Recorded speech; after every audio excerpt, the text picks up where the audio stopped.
Ang mansanas ni Magritte at ni Dana. Si Rene ay isang batikong pintor. Ngunit hindi niya matukoy kung ano ang kanyang ilalathala.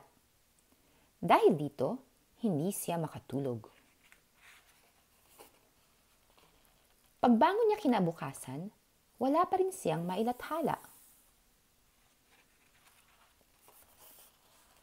Ngunit, ang kanyang ulo ay umaapaw sa dami ng mga nagpipintong bagay at salita. Pero, paano magsimula? Nanaginip siya ng pagiging pintor.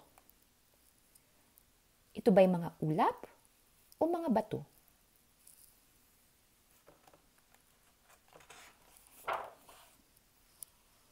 Isang pintor ng mga mansanas.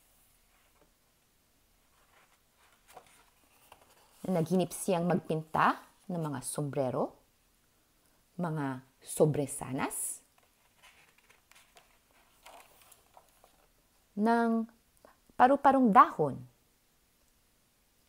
pipang nag-usbong ng mga sanga, at salamin na gawa sa itlog. Ito ba'y apoy o buhok? Ang itlog ay naging ibon at ang mga sapatos naging mga paa. Siya ay pintor ng mga salita at mga bagay. Kung minsan, ang kanyang mga salita ay tumutukoy sa mga kakaibang bagay. Kita mo ang longganisa? Isang dahon? Ito ba ay puno? Siya ay pintor ng mga larawan.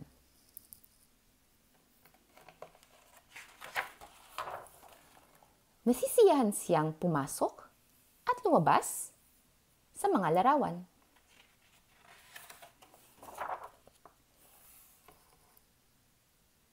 Meron siyang unan gawa sa ulap, kumot gawa sa dahon, peras na mukhang ilong.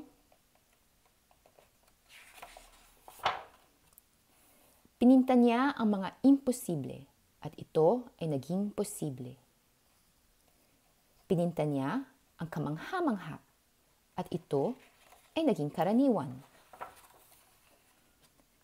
Ang isang mistulang mansanas ay maaaring akayin ka sa mga nakakaaliw na lugar.